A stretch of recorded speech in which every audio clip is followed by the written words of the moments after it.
Next fight up, we have got Tom Breese taking on KB Bhullar, and we broke this one down just a couple weeks ago. We thought it was on this card. It was not. It was on the wrong card.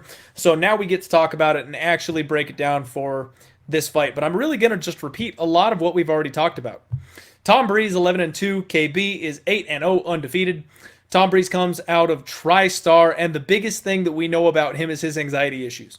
This guy has legitimate mental hurdles getting himself to the cage. He's pulled out of several fights just because of having anxiety in the back, but he's skilled extremely everywhere. Like, this kid is solid, and if he could get over those mental hurdles, he could be an absolute force in the UFC. Former 170 pounder. It's his second fight in a row up at 185, so potentially the smaller guy. KB is a big 185er, and Tom Breese had back-to-back 2-year layoffs. Now, KB is a training partner of Tanner Boser. We've seen how good Tanner Boser has looked recently. You kind of hope that shine rubs off on him. From what I've seen from KB, first off, very, very hard to find footage of this kid. Excellent clinch strikes. In the clinch, this kid is deadly. Fast kicking game. He whips those legs out there like nothing else.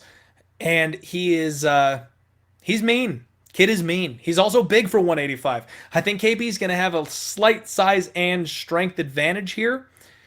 But if you take this shot on KB, it's kind of a shot in the dark. This is like serious gambling if you take the shot on KB because we know so little about him.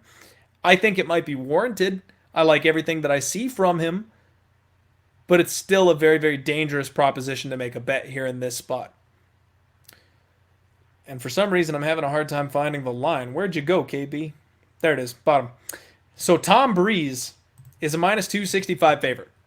I cannot give.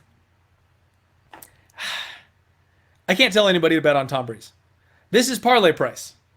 This is, look for a prop bet. He's a lock type of pricing on Tom Breese, and it's not warranted. Anybody that Tom Breese has beaten in the UFC is essentially not on the roster anymore, I believe. And KB Bhullar is a hot young prospect. I don't know how people are hammering Tom at this line. Mystic Sosa knows what's up. Tom, I'm going to fuck up your parlay Breeze. I couldn't describe it any better. That's exactly what this is. If you parlay Tom Breese, plug your nose. you're in for a night. So I've actually got a slight lean to KB Bhullar. I'm very tempted to bet him. Y'all know I'm not afraid of a little bit of gamble now and then. At plus 225, especially if he gets up to that magic plus 250 mark, I think I'm very tempted on taking the shot here on KB Bhullar, even though it's kind of a shot in the dark.